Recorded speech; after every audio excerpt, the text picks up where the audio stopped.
Hello student, welcome to the class. जैसा कि देख रहे हैं बेटा, आपके सामने लिखा हुआ टॉपिक, कौन सा टॉपिक आज हम लोग पढ़ेंगे? Elimination reaction. ठीक है, पहले वीडियो में हमने बहुत सारी बातें कर रखी हैं, SN1 SN2 और क्या क्या कौन कौन से हाईलाइट होते हैं उसके बारे में। ये लास्ट लेक्चर है हमारा। इतना पढ़ने के बाद हमारा हेलो एल्केन हेलोरिन पूरी तरह से कंप्लीट हो जाएगा बोर्ड के लिए। ठीक है, तो चलिए स्टार्ट करते हैं हम लोग। तो देखिए, एलिमिनेशन रिएक्शन की 2-3 चीज़ याद रखना। सबसे पहले तो अगर कहीं पर आपको दिख दिया अल्कोहलिक KOH, ठीक है, तो वहाँ एलिमिनेशन रिएक्शन करा देना है। ठीक है, कभी कभी ये रिएजेंट लिखा रहता है इथेनोलिक KOH, इथेनोलिक KOH, तब भी एलिमिनेशन हो जाता है। इसमें बेसिकली हम लोग करते क्या है, बीटा एलिमिनेशन करते हैं। क्या करते हैं? बीटा एलिमिनेशन हम लोग करते हैं। ठीक है, एक बहुत इंपॉर्टेंट बात इसके रिगार्डिंग आपको याद रखना है, इसी रिएक्शन को हम लोग बोलते हैं डीहाइड्रो हेलोजिनेशन रिएक्शन। एक बार बोर्ड में पूछा गया है, डीहाइड्रो हेलोजिनेशन रिएक्शन। ठीक है, याद रहेगा, ये बात याद रखनी है सारी बातें। ठीक, तो देखिए इसमें होता क्या है, इसमें जैसे मान लीजिए आपके पास ऐसे करके C और यहाँ पे Cl है और यहाँ पे H होगा ही होगा, ऑब्वियस सी बात है। ठीक है, तो हमने बताया था आपको कि इससे जुड़ा हुआ जो कार्बन होता है उसको बोलते हैं अल्फ़ा कार्बन, इसको बोलेंगे बीटा कार्बन। तो बीटा कार्बन से हाइड्रोजन जाता है और अल्फ़ा से ये Cl चला जाता है, मतलब ये दोनों आपस में क्या होंगे, बाहर निकल जाएंगे। और रिएजेंट जो आपका यूज़ होता है वो होता है यूज़ अल्कोहलिक KOH। ठीक है, तो ये आपका ऐसे बन जाएगा C, एल्कीन बनता है। ये बात आपको याद रखना है। ठीक है, तो ये जो हमारा बना ये क्या है, इसको बोलते हैं प्रोपीन। ठीक है, याद रहेगा। एक एग्जांपल और लेते हैं। अब अगर मान लीजिए आपको ऐसे दिया हुआ है CH3, फिर CH2, फिर CH2, फिर CH2, CH3 दे दिया, यहाँ Br लगा दिए। ठीक है, और यहाँ पे लिख दिया अल्कोहलिक KOH। तो अब क्या होगा, अब देखिए हमने बताया कि बीटा एलिमिनेशन करना है, यानी ये कार्बन हमारा अल्फ़ा कार्बन हो गया, ये बीटा हो गया और ये बीटा हो गया। अब हमारे पास 2 पॉसिबिलिटीज़ है जहाँ से हम हाइड्रोजन को निकाल सकते हैं, तो दोनों तरफ से निकाला जाता है।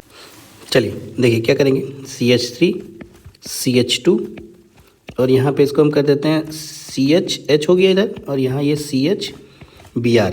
ठीक है, और फिर यहाँ पे ये हो गया CH3।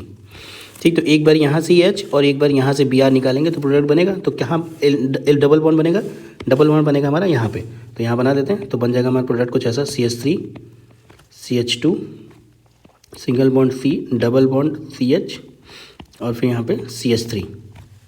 ठीक है, यहाँ पे एक हाइड्रोजन ऐसे रहेगा। ठीक, एक प्रोडक्ट ये बना। अब एक बार ये पॉसिबिलिटी, ये भी तो बीटा कार्बन है हमारा, यहाँ से भी तो निकाल सकते हैं हाइड्रोजन। अब यहाँ से निकालते हैं, तो यहाँ से जब निकालेंगे तो ये हो जाएगा CH3, CH2, ये हो जाएगा CH2, फिर यहाँ हो जाएगा जी CH Br, और इस बार इसको ऐसे कर देते हैं CH2H। तो इस बार ये हाइड्रोजन, ये Br निकला, तो यानी डबल बॉन्ड हमारा कहाँ बन जाएगा, डबल बॉन्ड एकदम किनारे बन जाएगा। तो हो जाएगा CH3, CH2, CH double bond CH2। ठीक है, तो एक प्रोडक्ट ये बना, एक प्रोडक्ट ये B बना। ठीक है, तो बोला जाता है कि जो ये पहला वाला प्रोडक्ट बना ये मेजर प्रोडक्ट है। क्यों? क्योंकि यहाँ पे अल्फ़ा H ज़्यादा है, इसीलिए इसका नाम दे दिया गया, इसको बोलते हैं सेटजेफ प्रोडक्ट। ठीक, क्योंकि अल्फ़ा H ज़्यादा है, क्योंकि बोला डबल बॉन्डेड कार्बन के बाद जो ये कार्बन, इसको अल्फ़ा कार्बन, यहाँ पे हाइड्रोजन कितना हो गया 3 और यहाँ पे हाइड्रोजन 2, यानी 5 हाइड्रोजन है, अल्फ़ा हाइड्रोजन, यहाँ पर 2 ही है। ठीक है, तो इसलिए बोला जाता है कि अल्फ़ा H ज़्यादा, तो प्रोडक्ट जो बना वो ज़्यादा स्टेबल होगा। ठीक है, तो ये वाला प्रोडक्ट हमारा ज़्यादा हो जाएगा स्टेबल। ठीक है, आई होप समझ में आ गया होगा। अब हम लोग आगे बढ़ते हैं। नेक्स्ट हमारा है ग्रिग्नार्ड रिएजेंट।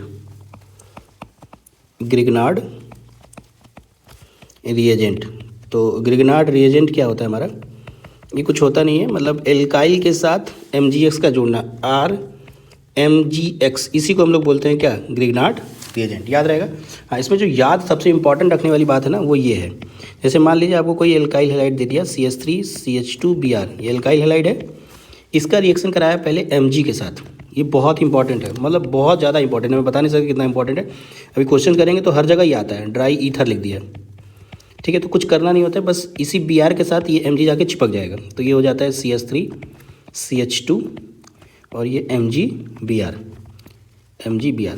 अब अगर इसी में पानी मिला दे, वाटर के साथ रिएक्शन इसका करा दे, तो क्या करता है, ये बाहर निकल जाता है, तो ये हमारा एल्केन बन जाता है, तो CH3 बन जाता है। बस सिंपल क्या होता है, इसमें से हमको H+ और OH- मिलेगा ना, तो OH माइनस इसके साथ चिपक जाता है और H प्लस जाके इसके साथ चिपक जाता है।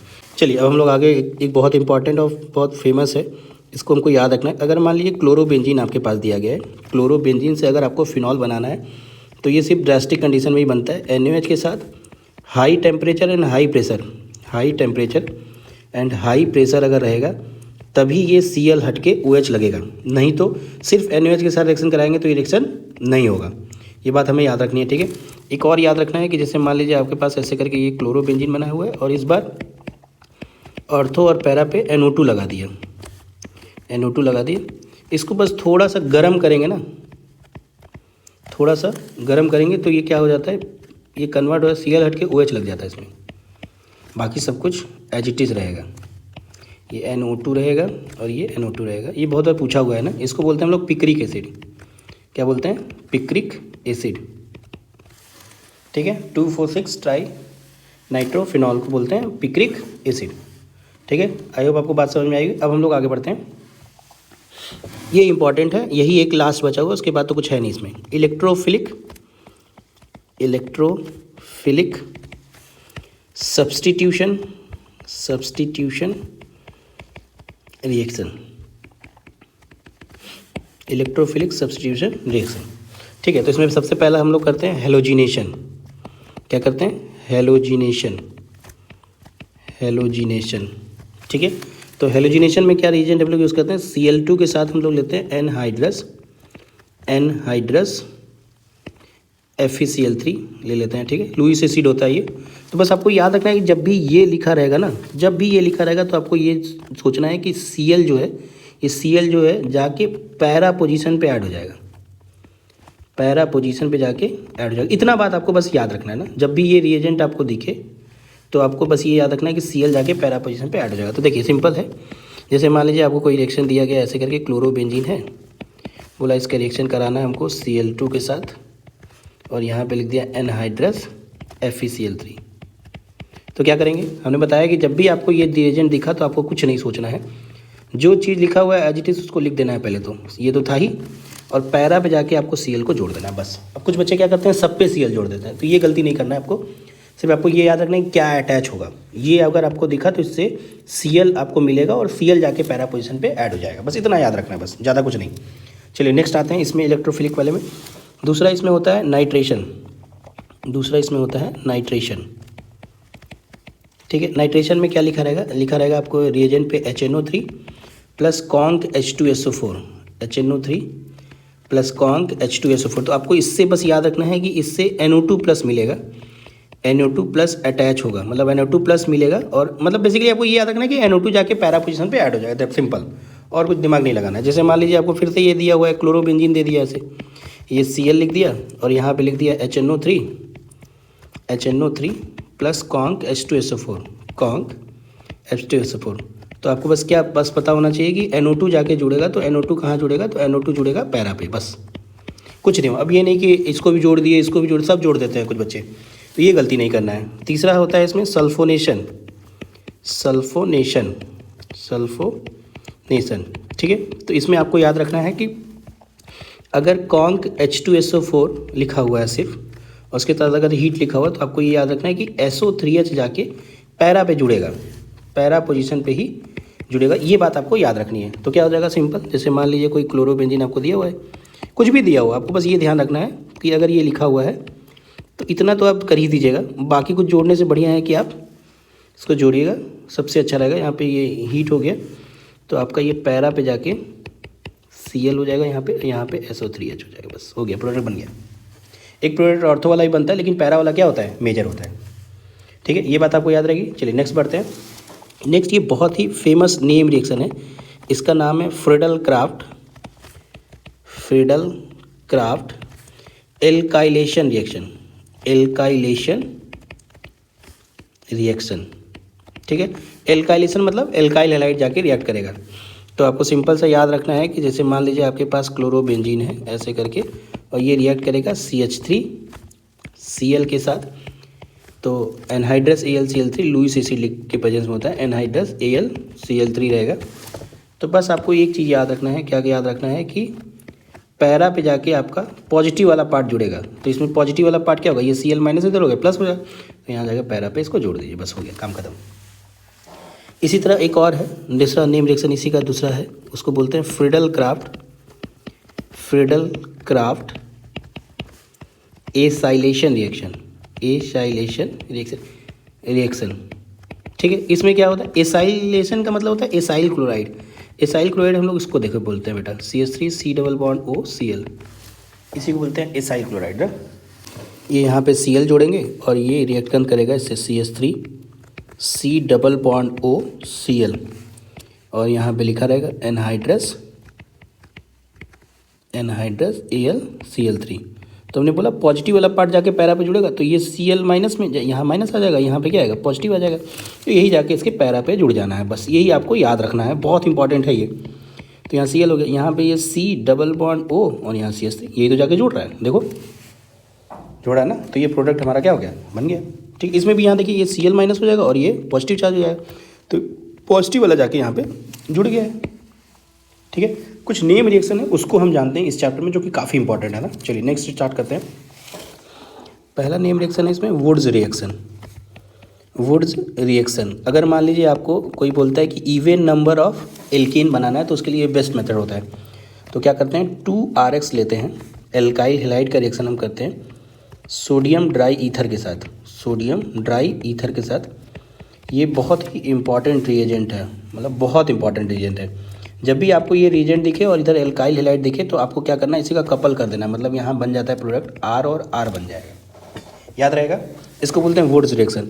एक और होता है, इसको बोलते हैं फिटिक रिएक्शन। क्या बोलते हैं, फिटिक रिएक्शन। तो वुड्स रिएक्शन जो हम लोग करते हैं वो एल्काइल हैलाइड के लिए करते हैं, और जो फिटिक करते हैं वो करते हैं हम लोग एराइल हैलाइड बताया था, बेंजीन से Cl जोड़ना, उसी को बोलते हैं एराइल हैलाइड। तो अब क्या होगा इसमें कि जैसे मान लीजिए यहाँ पे है कोई ऐसे X है और ये 2 मॉलिक्यूल इसका ले लिए, अब रिएक्शन के ऊपर लिखा है Na ड्राई ईथर। तो आपको बस ये याद रखना है कि Na ड्राई ईथर अगर दिखा तो बस जो ये रहेगा इसी को क्या करना है, कपल कर देना है, बस 2 बार लिख देना है इसको। तो देखिए ये ऐसे करके जुड़ जाएगा आपस में जाके। ठीक है, इसको हम लोग बोलते हैं डाईफिनाइल। क्या बोलते हैं, फिनाइल। ठीक है, याद रहेगा, बहुत इंपॉर्टेंट। अब इसी दोनों को मर्ज करके एक रिएक्शन और है, उसका नाम है वुड्स फिटिक रिएक्शन।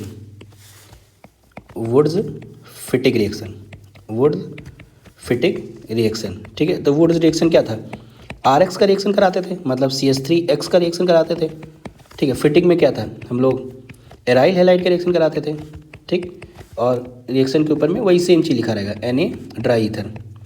तो इस बार मतलब प्रोडक्ट तो इसके क्रॉस प्रोडक्ट बनते हैं, बहुत सारे प्रोडक्ट बनते हैं, लेकिन जो ये आपको याद रखना है कि बस क्या करना है, दोनों के X को हटा के बस R जोड़ देना है, ये प्रोडक्ट हमारा बन गया। ये आपको याद रखना है, बहुत इंपॉर्टेंट है ये। अभी क्वेश्चन हम कराएंगे तो उसमें आपको दिखेगा सब कुछ। ठीक है, याद रहेगा ये। एक और रिएक्शन है जिसका नाम है स्वार्ट्ज रिएक्शन। स्वार्ट्ज रिएक्शन क्या होता है, मेटल फ्लोराइड का यूज़, फ्लोराइड बनाने के लिए इसको यूज़ करते हैं। किसके लिए, फ्लोराइड अगर हमें चाहिए, एल्काइल फ्लोराइड चाहिए, तो इसका बहुत ज़्यादा यूज़ है। जैसे मान लीजिए कोई RX है, इसका रिएक्शन हमने कराया AgF से, ये रिएजेंट याद रखना बहुत ज़रूरी है, AgF से Hg2F2 से COF2 से और SbF3, इसमें से कोई भी रिएजेंट अगर आपको दिख गया तो आपको कुछ नहीं करना है, X हटाना है, F लगा देना है, तो इससे बन जाता है RF। इसको बोलते हैं एल्काइल फ्लोराइड। ठीक है, यहाँ पे हम X के जगह पे ले सकते हैं Cl और Br। ठीक है, जब भी आपको मान लीजिए कोई बोला कि CH3Cl से आपको CH3F बनाइए, तो क्या करेंगे आप, सिर्फ AgF से रिएक्शन करा दिए, इसको बोलते हैं क्या, मिथाइल क्लोराइड हो गया। मिथाइल क्लोराइड से मिथाइल फ्लोराइड बनाने कैसे बनाएंगे, बस खाली CH3F हो जाएगा बस। ठीक है, समझ में आ रहा है। चलिए एक और इम्पॉर्टेंट है जिसका नाम है फिंकलस्टीन रिएक्शन। क्या नाम है, फिंकलस्टीन रिएक्शन। ठीक है, इसका यूज़ जो हम लोग करते हैं ना, इसका जो यूज़ हम लोग करते हैं वो आयोडाइड बनाने के केस में करते हैं। क्या बनाने के केस में, आयोडाइड, एल्काइल आयोडाइड बनाने के केस में इसको यूज़ करते हैं। ये भी सिंपल उसी तरह है, स्वार्ट्ज की तरह है। इसमें RX यूज़ करते हैं और रिएक्शन के ऊपर में NaI लेके ड्राई एसीटोन ले लेते हैं, ड्राई एसीटोन ले लेंगे, तो ये क्या करता है, X को हटा के I लगा देता है, तो ये बन जाता है हमारा क्या, एल्काइल डाइड। यहाँ पे Cl हो सकता है, Br हो सकता है, ठीक है, याद रहेगा। इसको हम लोग बोलते क्या है, एल्काइल हैलाइड, एल्काइल हैलाइड। तो एल्काइल आयोडाइड बनाने का सबसे बेस्ट मेथड कौन सा है, फिंकलस्टीन रिएक्शन, याद रहेगा आपको, ठीक है। अब हम लोग आगे की तरफ बढ़ते हैं। अब हमारा ये ऑलमोस्ट खत्म हो चुका है, बस 2-3 चीज़ और यूज़ बताना है, उसके बाद खत्म ही है। अब इसमें यूजेज़ हैं, इस चैप्टर में कुछ यूजेज़ है। एक बार ये जेई मेंस में पूछा हुआ है, बहुत बार पूछा हुआ है। क्लोरोफॉर्म का ऑक्सीडेशन कराते हैं, जब क्लोरोफॉर्म होता है CHCl3, इसका जब ऑक्सीडेशन हम लोग कराते हैं लाइट के प्रेजेंस में, सनलाइट के प्रेजेंस में, तो ये बनाता है, एक गैस बनाता है, बहुत पॉइजनस गैस होता है, उसको बोलते हैं क्या, फॉस्जीन गैस, फॉस्जीन। ऑब्जेक्टिव में ही पूछा हुआ है, बोर्ड में बहुत बार पूछा हुआ है, ठीक है। तो ये आपको याद रखना है, क्लोरोफॉर्म का जब ऑक्सीडेशन होता है तो यहाँ पे Cl2 रहेगा, COCl2, ठीक है। तो क्लोरोफॉर्म का ऑक्सीडेशन जब कराते हैं तो एक गैस बनती है जिसका नाम है फॉस्जीन, COCl2, ठीक है, इसको बोलते हैं फॉस्जीन गैस। इसी तरह CHCl2, CHCl2, इसका नाम है डाईक्लोरोमीथेन, डाईक्लोरोमीथेन। आजकल जेई नीट में बहुत ज़्यादा पूछता है इस पे यूजेस में ना। इसका यूज़ हम लोग करते हैं पेंट रिमूवर में, पेंट रिमूवर में, पेंट को रिमूव करने में इसका यूज़ हम करते हैं, पेंट रिमूवर में, ठीक है। एक और होता है CHI3, इसका यूज़ हम लोग करते हैं एंटीसेप्टिक में, एंटीसेप्टिक में यूज़ करते हैं, ठीक है। एक और है CCl4, CCl4, इसका यूज़ करते हैं फायर एक्सटिंग्विशर में, फायर एक्सटिंग्विशर में, ठीक है। ये बात बस याद रखना है, बहुत बार पूछा जाता है ना कि इसका यूज़ कहाँ करते हैं। और आगे बढ़ते हैं, एक और है बहुत फेमस है पॉलीहाइड्रोजन कंपाउंड CCl2F2, इसका नाम है फ्रियॉन्स। पिछली बार कंपार्टमेंट में यही पूछा गया था कि कौन सा फ्रियॉन्स है, तो ये बात आपको याद रखना है। एक बहुत इंपॉर्टेंट है DDT, तो DDT को याद रखना है। DDT का यूज़ हम लोग करते हैं non biodegradable,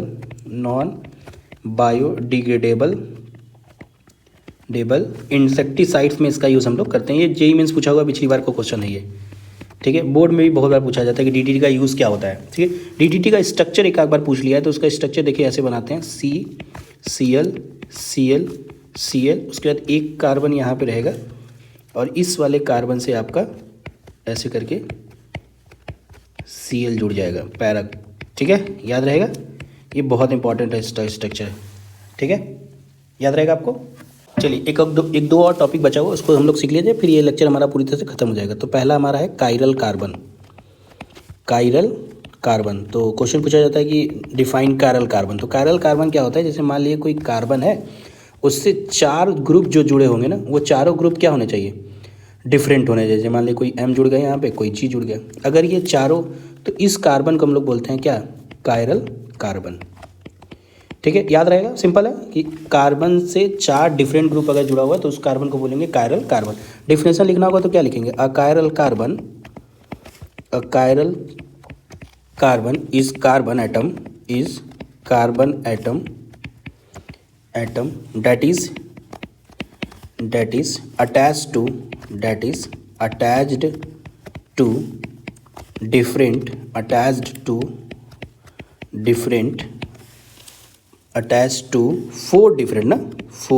to 4 different atoms और ग्रुप्स, ठीक है, याद रहेगा। सिंपल है ये, क्या है, a chiral carbon is carbon atom that is attached to 4 different atoms और groups.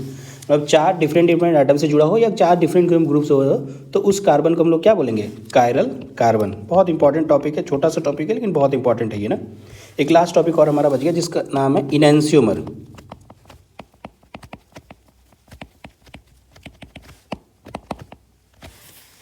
Non superimposable mirror image, non superimposable mirror image of each other, ठीक है, आर कॉल्ड इनैंसियोमर। याद रहेगा ये, ठीक है। तो हमारा जो लेक्चर्स था, 2 लेक्चर हमने बनाया, एक लेक्चर ये, एक लेक्चर इसके प्रीवियस हमने बनाया। ये 2 लेक्चर जो बच्चा पढ़ लेगा उसका हेलो एल्केन पूरी तरह से कंप्लीट हो जाएगा। अब सिर्फ क्वेश्चन करना है, आप देखेंगे सारे क्वेश्चन जो हमने पढ़ाया है इसी से पूछा जाएगा, इसके अलावा कुछ भी नहीं आपको नया सीखने को मिलेगा, ठीक है। तब तक के लिए थैंक यू सो मच बेटा।